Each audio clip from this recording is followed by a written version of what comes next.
procederé a dar lectura a la síntesis curricular de la participación de nuestro último panelista, que es el maestro Javier Martínez Cruz.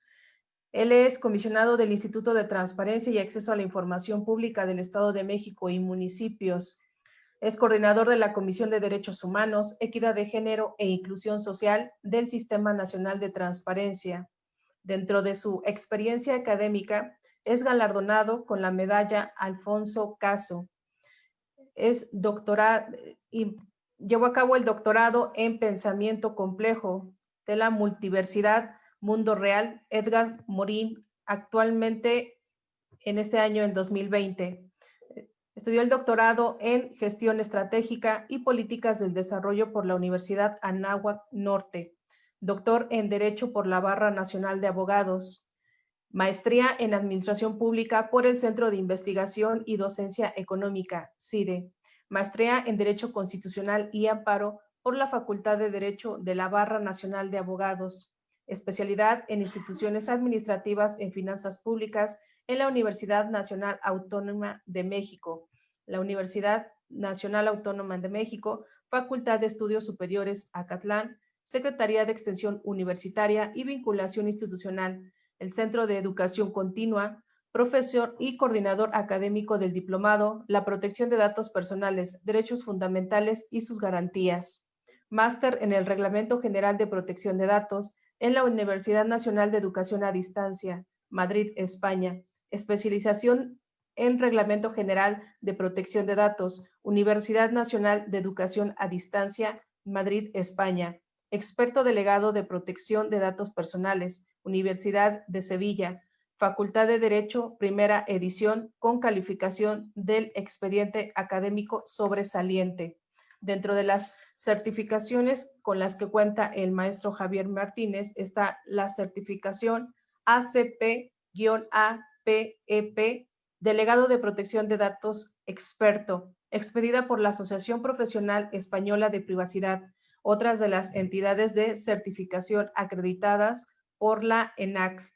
Otra certificación expedida por la Asociación Española para el Fomento de la Seguridad de la Información, una de las entidades de certificación acreditadas por la ENAC.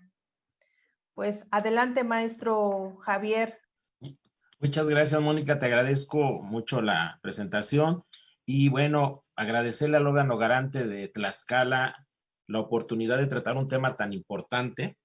Sin duda marcará un parteaguas, creo yo, tanto para Tlaxcala como entidad federativa, como para nuestro país.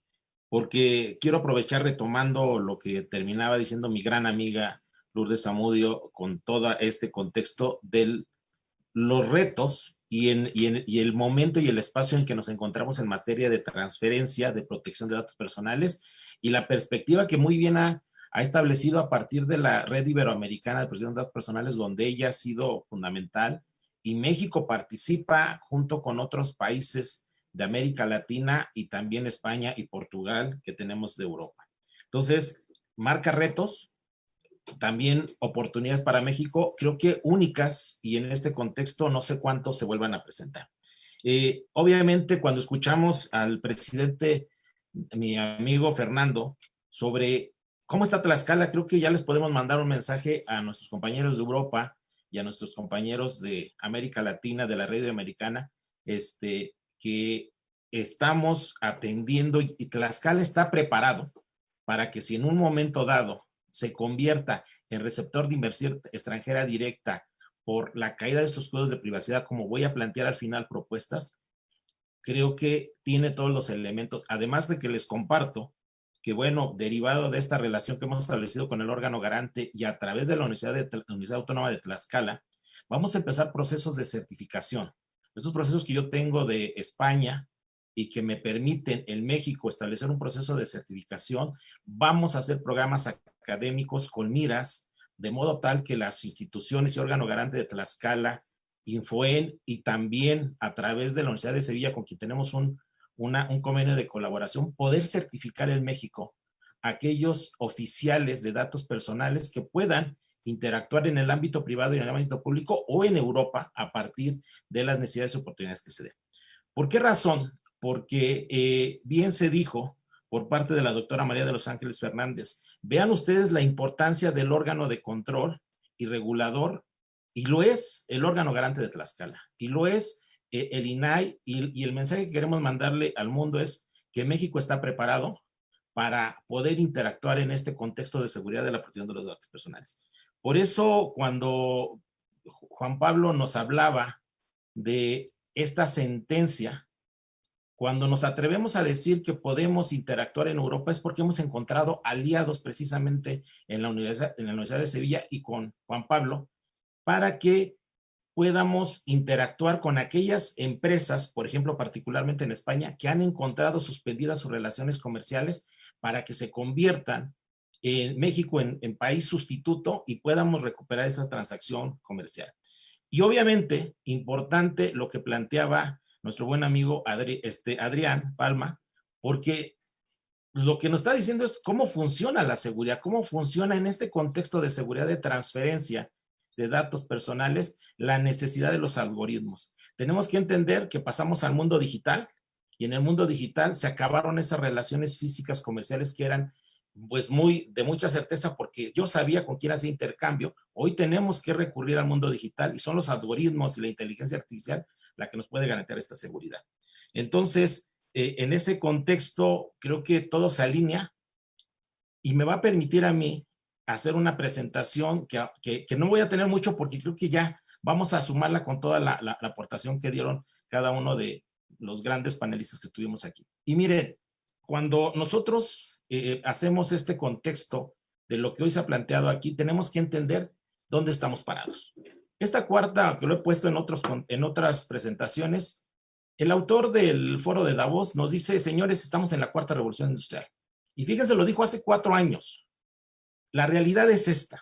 Pasamos por estas 4 etapas, en su momento, cada 100 años. De la tercera a la cuarta, el factor que mueve al mundo, y lo han dicho aquí todos, son los datos, y es la parte económica. Vean el poder que tiene la parte económica.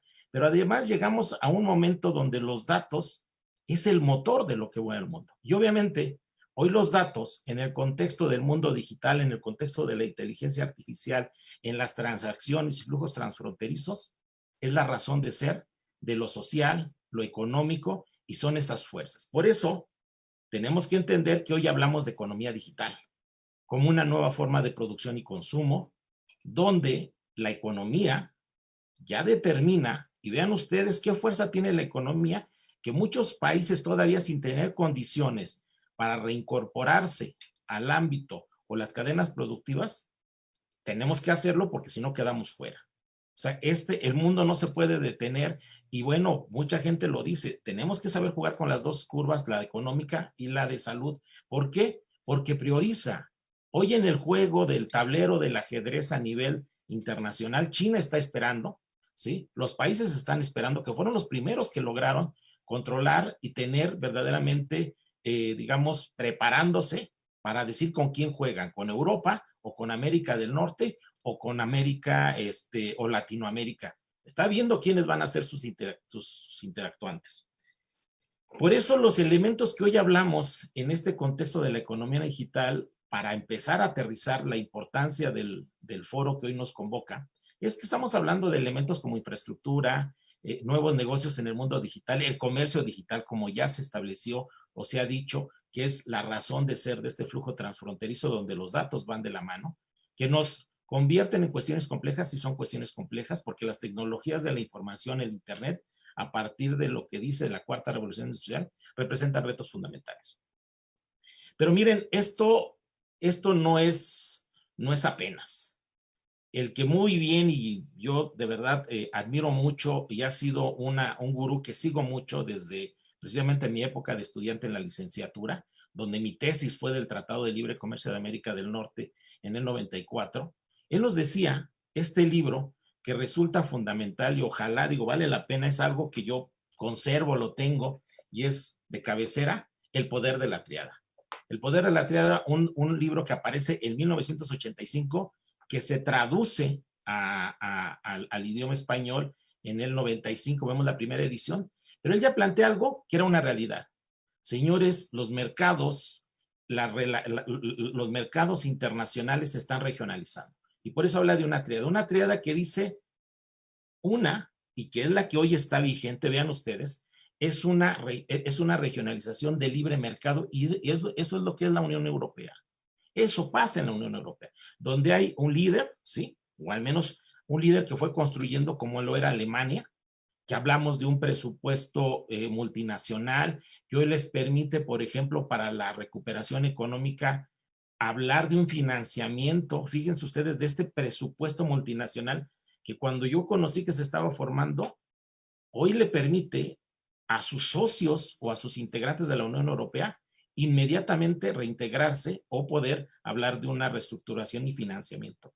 Qué bueno hubiese sido que en América Latina hubiéramos tenido este instrumento. Hoy cada país tendrá que afrontar los retos para poder hacer una reincorporación a la vida productiva con las limitantes que nos da, por ejemplo, el reciente presentado presupuesto de egresos de la Federación, donde nos damos cuenta que no nos va a alcanzar, y eso será fundamental.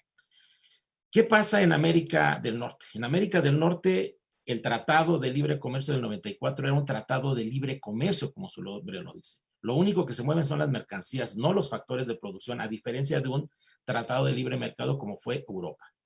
También la otra zona que es importante, que es precisamente la parte del Pacífico, pues los tigres asiáticos establecieron sus relaciones comerciales particularmente con cada país a través de relaciones binacionales. Lo único que igual que se intercambia es el comercio. ¿Por qué? Porque traen un fin de crecimiento económico, principalmente estas economías asiáticas.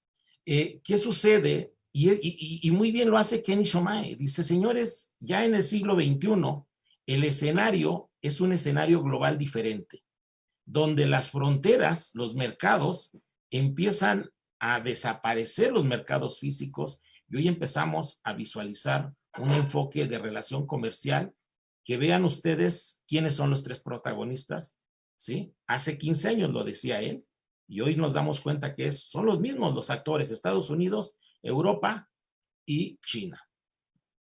Y en este contexto entonces entra cómo está funcionando el nuevo mercado o la nueva economía. Estamos hablando de transferencias internacionales de datos personales. ¿Por qué? Pues es el dato donde se junta para poder hablar de este flujo en materia comercial. Las diferentes instancias han tratado de regularlo, sí. ¿Por qué? Porque era un fenómeno que ya no podíamos controlar, que superó, ¿sí?, este contexto de regionalización, superó estas barreras o estas fronteras multinacionales y hoy básicamente es un mundo global donde están sí es cierto, dos fenómenos, globalización, regionalización y un nuevo esquema de comercio internacional. El tema es, y es aquí donde nos empezamos a ver en una disyuntiva, el tratamiento de los datos personales, tenemos que encontrar ese equilibrio entre el respetar la dignidad humana, pero tampoco, ¿sí?, abatir lo que puede o lo que justifica pues la vigencia de las sociedades, el tema económico.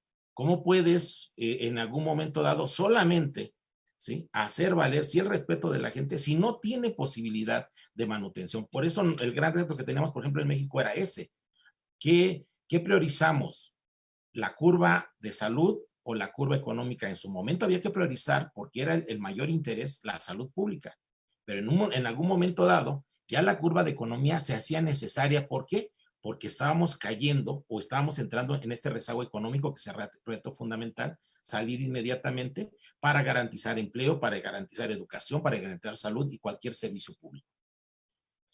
Y entonces vamos a ver la oportunidad que tiene México. No nos queda duda que el mercado más importante, porque es la economía, yo por eso modificaría esa frase con que muchas veces nos han trillado a México diciendo, pobre de México, tan lejos de Dios y tan cerca de Estados Unidos. Creo que hoy podemos decir, afortunado México, ¿sí?, que está a un lado de la principal economía, que es Estados Unidos. ¿Por qué? Porque Estados Unidos, junto con Europa en esta relación comercial, representa verdaderamente el mayor porcentaje de la economía mundial. De ahí que no sea gratuito estas relaciones o estas estas modificaciones que buscaban garantizar la permanencia de este comercio, porque nos jala a todos, a nosotros como México por estar a un lado de Estados Unidos, Europa con todos sus socios y también algunos socios de Asia y de África. ¿Qué ofrece? ¿Qué nos ofrece? Aquí es donde viene la disyuntiva. Había tensión, había tensión. No, nos quedaba claro que las normatividades y lo que regulaba la protección de los datos personales o hasta en ese momento estaba en tensión permanente por las dos diferentes perspectivas con el cual se visualizaba la protección de los datos personales. Situación que nos llevó, no me voy a detener mucho en esto, les voy a dejar la presentación, pues precisamente lo que bien exponía Juan Pablo, ¿sí? Esta tensión que llevó que estas relaciones comerciales en algún momento dado, precisamente a partir de estas denuncias, se cayera la primera gran modalidad que había encontrado para esta relación comercial, el famoso escudo de privacidad entre Europa y Estados Unidos. Sin duda, la presión también por parte y la difusión de Swan cuando salió a decir de la modalidad de espionaje con el cual se hablaba de la intervención de los datos personales con la excusa del tema de seguridad por parte de instituciones de seguridad de Estados Unidos, pues llevó en algún momento dado a que también se cuestionaran los famosos escudos de privacidad. Porque ahí pareciese, y como bien también lo comentaba Lourdes, pues no había una garantía de modo tal que me pudiera, y como lo comentaba también la doctora María de Los Ángeles Fernández, un órgano de control que me diera la certeza de que fuera autónomo y que podía enfrentar a un poder ejecutivo que no podría estar argumentando o que siguiera estar argumentando por cuestiones de seguridad me estuviera estando invadiendo precisamente la privacidad, sobre todo de ciudadanos europeos. Esto lleva a lo que a la postre es la caída de los escudos de privacidad con esa sentencia y que obviamente derivó en que se buscaran primero subsanar las diferentes alternativas o las diferentes debilidades que tenían estos mecanismos que se habían buscado. ¿Qué nos lleva? Les decía, se identificaron siempre estos defectos de los escudos de privacidad porque no había que ser muy inteligente para entender que estaban hechos solamente a la medida de ciertas empresas, de ciertos sectores, y que lo único que eran simplemente compromisos de buena fe, pero que no había la certeza de que el Ejecutivo, sobre todo de Estados Unidos, respetara ese derecho a la privacidad, porque siempre iba a encontrar situaciones de seguridad y para eso en algunas otras presentaciones les he pedido que retomen ustedes, por ejemplo, esa película que puede parecer pues tan graciosa como es Estamos en Guerra, donde dos policías de seguridad interna pues invaden la privacidad de la misma mujer por la que están compitiendo.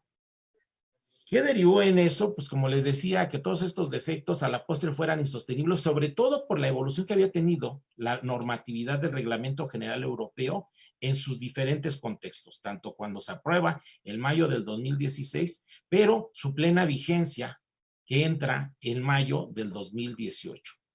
Obviamente insostenible la situación que tenemos, por eso lo que decide o lo que en su momento el Tribunal Europeo empieza a cuestionar esto que ya es insalvable. Y determina, ¿sí?, que todas estas adecuaciones que muchos, como bien también lo comentaba Lourdes, encontraron algunos países, por ejemplo, de Argentina y Uruguay, donde a través de estas adecuaciones dieron certeza a Europa para que se les considerara puertos seguros. Que hoy a partir también de esta sentencia hay que preguntarnos si Argentina y Uruguay, ¿sí?, no se van a ver afectados porque ese fue el argumento con el cual se les aceptó para entrar al convenio 108 Plus, cosa que, por ejemplo, México todavía no ha alcanzado, dado que solamente nos incorporamos al esquema del convenio 108 y su protocolo adicional, más no a la nueva versión del convenio 108 Plus.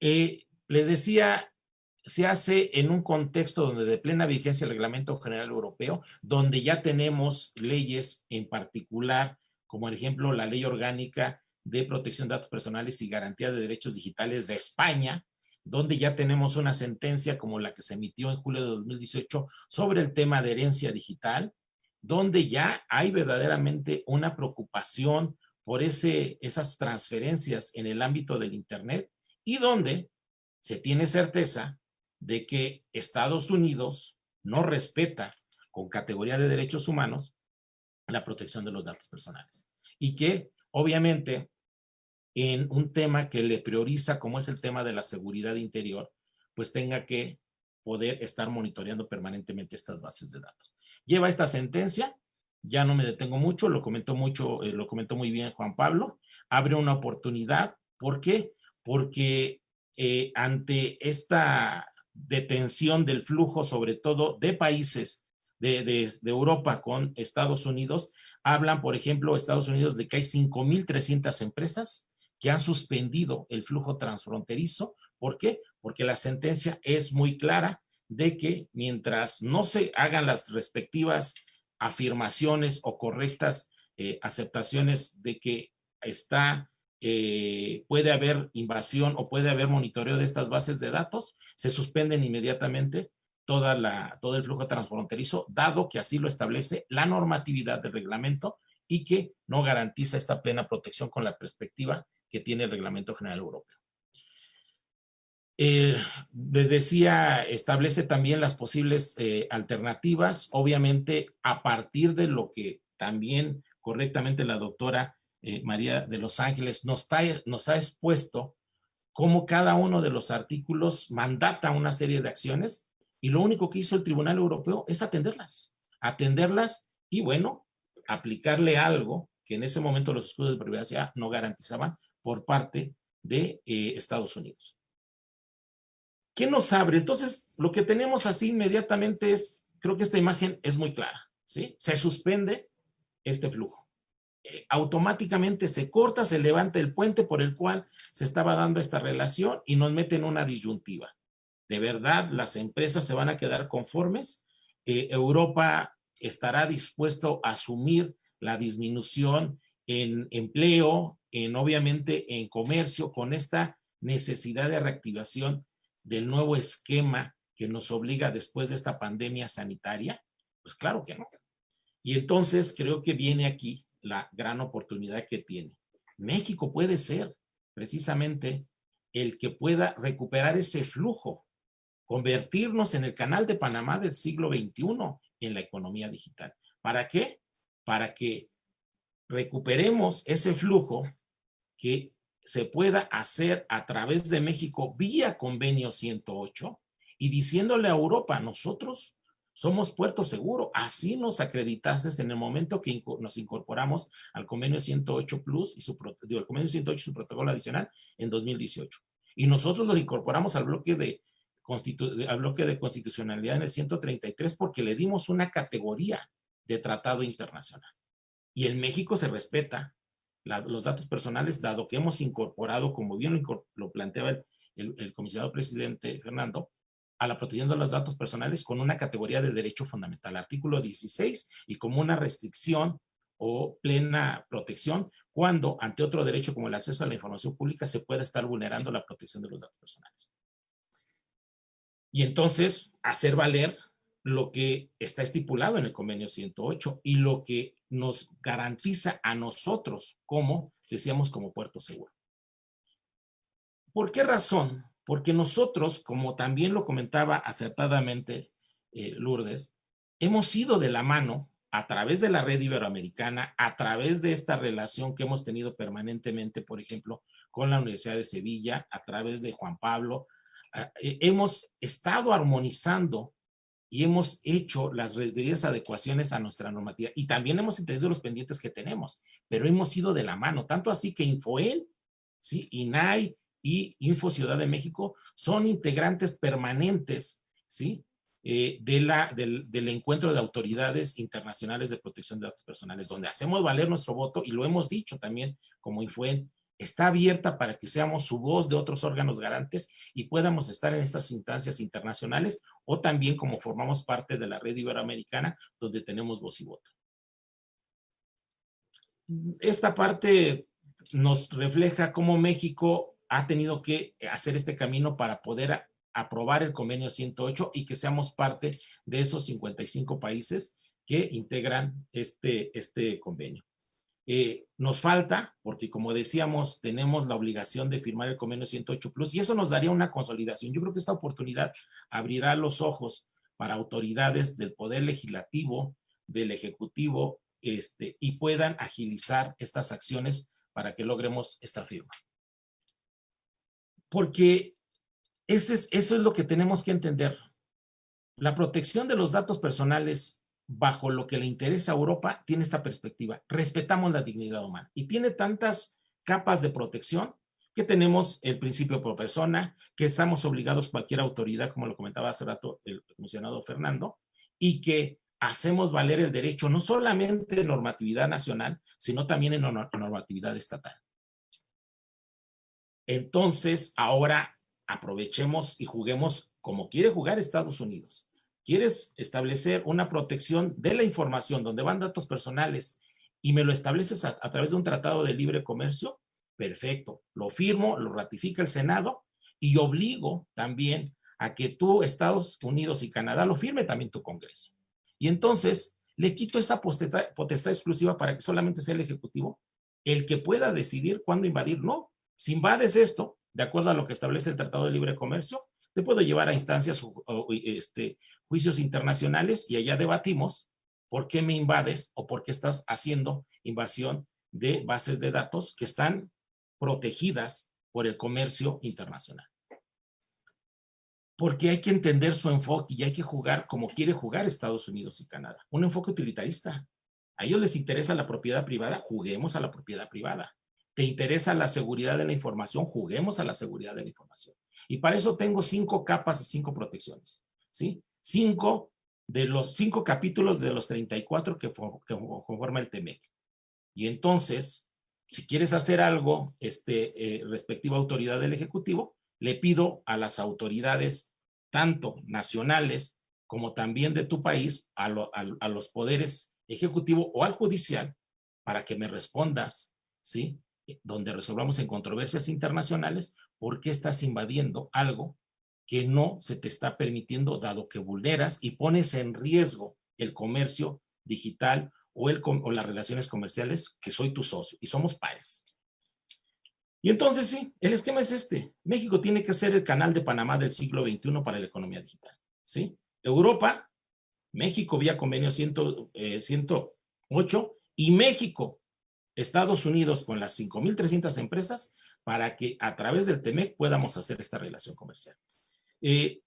Tenemos la opción, sí tenemos la opción. La particularidad es cierto, Europa puede firmar o establecer estas relaciones comerciales con Argentina, con Uruguay. La diferencia es que esos países no tienen un TEMEC, no tienen esta relación comercial o este tratado de libre comercio con Estados Unidos. Nos abre la posibilidad, sí, cada que Estados Unidos quiera, que es lo que no tenían los escudos de privacidad, hacer invasión a datos personales en este contexto comercial, invocamos cualquiera de estos capítulos. ¿Para qué? Para hacer valer la protección y la seguridad de esta información. Tenemos muchas ventajas, muchos claros. Ya lo comentaba el comisionado Fernando, ¿sí? Artículo 16, artículo 6, nuestras respectivas normatividades, no me detengo mucho en esto, ¿sí? Tenemos una ley general que tiene los alcances que hemos planteado del Reglamento General Europeo. Nos faltan muchas cosas, sí es cierto. Nos faltan incorporar derechos digitales que serán fundamentales ahora en el contexto del gobierno digital. Es cierto, lo tendremos que hacer. Nos queda claro, ¿sí? Nos queda claro que tenemos que, y prioriza firmar el convenio 108 Plus, ya hasta por un contexto de oportunidad. No sé cuándo se vaya a presentar. Yo veo el contexto de oportunidad igual el que vivimos en México después de la Segunda Guerra Mundial, cuando América Latina se convirtió en el granero del mundo porque Estados Unidos y Europa y Asia estaban en la reconstrucción y México vivió sus niveles de crecimiento económico que creo que son los que podríamos tener hoy en día, de ese 7-8% que se conoció como el milagro mexicano o el plan de desarrollo. Es la misma oportunidad que tenemos. Tenemos que hacer cosas, sí, ya tenemos un derecho al Internet en el artículo 6º, pero nos falta incorporarlo en 32 constituciones. Ojalá Tlaxcala fuera de los primeros que incorporar este derecho y hacer valer el derecho al Internet y a las tecnologías de la información, porque lo dice su constitución estatal, no porque lo diga el artículo 6º, y se piensa que es una responsabilidad del gobierno federal, cuando también es una responsabilidad del gobierno estatal y de los gobiernos municipales.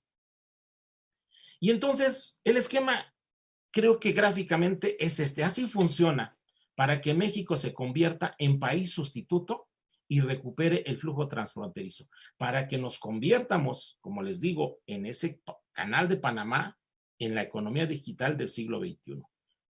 Una perspectiva de Europa hacia México de manera vertical, donde el convenio 108 es lo que ponemos a la postre como justificación. Y jugamos como quiere jugar, como les digo, Estados Unidos a través del TEMEC para garantizar la plena protección. ¿Qué nos viene? Y esta es la propuesta que creo que tenemos que aprovechar, y no sé si el tablero del ajedrez se nos vuelva a poner en estas condiciones para hacer la jugada de jaque mate. Miren, primero, el 5% del Producto Interno Bruto se hace a través de economía digital en México, cifras del INEGI de este año. ¿Qué quiere decir? Entonces, que tenemos empresas que están en este contexto del comercio digital que pueden, a partir de la sentencia del 16 de julio, entrar en conflicto y que puedan decirles, ustedes también suspenden sus flujo transfronterizo porque resulta que ustedes piden servicios de Internet o de la nube donde las empresas están en Estados Unidos y como no me garantizan esa protección, entonces suspendan ustedes también su flujo transfronterizo. No, lo que tienen que decirle a estas empresas, y ahí necesitamos expertos que salgan, certificados, oficiales de datos, a que les digan a estas empresas, no, tú vas a invocar que perteneces al convenio 108, que México pertenece al convenio 108 y que México es considerado puerto seguro. Y que segundo, los servicios que estás contratando con empresas en Estados Unidos o servicios en la nube están bajo el amparo del TEMEC. ¿Por qué? Porque es una relación de comercio que tengo con Estados Unidos. Y si me quisieran en algún momento dado, que no tenían los escudos de privacidad, querer entrar a estas bases de datos, invoco los mecanismos de protección de la información que me da el convenio, el TEMEC, donde México forma parte y donde Estados Unidos firmó también el pleno respeto de esta seguridad de la información. Segundo, ¿qué tenemos que hacer? Nuestras empresas, y pregúntenles ustedes ahí en Tlaxcala, ¿cuántas empresas no se han podido incorporar a las cadenas productivas? ¿Por qué? Porque no se han autorizado pasar del semáforo amarillo, del rojo, estamos en semáforo naranja, no hemos pasado al semáforo amarillo y obviamente nos falta mucho para pasar al semáforo verde. Entonces, muchos sectores productivos están detenidos, pero tenemos empresas constituidas. ¿Por qué no convertirnos en empresas sustitutas? ¿Por qué no decirle a empresas donde tenemos aliados en España particularmente y decirles, oye, acá hay una empresa que está en el mismo giro contigo en México, formalmente constituida, ¿sí? Y que puede recibir o recuperar o reactivar tu flujo transfronterizo con el esquema que planteábamos para que de Europa llegue a México y después de México se vaya con las 5,300 empresas que tienen en Estados Unidos. ¿Bajo qué? Bajo el amparo del TEMEC. Entonces, ¿cuántas de estas empresas vamos a reactivarlas? ¿Cuánto empleo vamos a volver a reactivar de esos millones y de esos pendientes que nos han llevado a esos datos en materia de rezago económico o de crecimiento económico que hemos tenido y que se busca revertir? Y el tercero, que creo que de verdad, por eso el ofrecimiento que decíamos hace rato para el caso de Tlaxcala. Nosotros tenemos la oportunidad de recuperar el esquema que en el 94 fue, digamos, en términos de crecimiento para México importante. Recuerden ustedes que la industria maquiladora de exportación que se colocaron sobre todo en países, en estados de la frontera norte con Estados Unidos, eran básicamente Chihuahua, los estados del norte, y crearon esta famosa industria maquiladora de exportación. Empleo, sí, pero empleo desordenado. ¿Bajo qué amparo? Bajo reglas de operación. Es el mismo esquema que hoy en el mundo digital podemos estar aprovechando. ¿Por qué razón? Porque le podemos decir a estas empresas, sobre todo empresas que tienen un alto tratamiento de datos personales y que están expuestas a presiones por parte del gobierno de Estados Unidos, que aprovechando reglas de origen que se sigue respetando en el TEMEC, vengan y pongan esa etapa productiva en México. Pero hoy lo que tenemos que hacer como país es no cometer el error que nos pasó con la industria maquiladora de exportación, que los dejamos que se pusieran en el norte.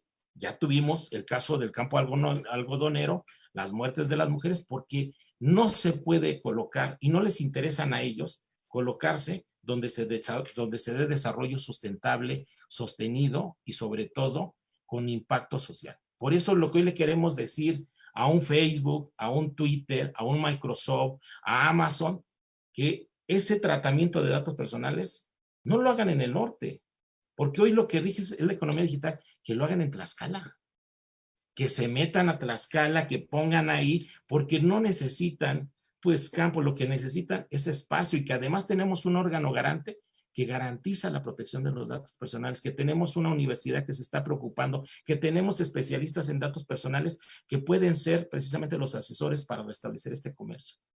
¿Qué nos va a dar esto? Creo que, como les digo, una oportunidad para que México de verdad se convierta en protagonista y sea un actor, ¿sí?, importante de este ajedrez internacional y que no seamos simplemente peones como cotidianamente nos han utilizado como país. Muchas gracias.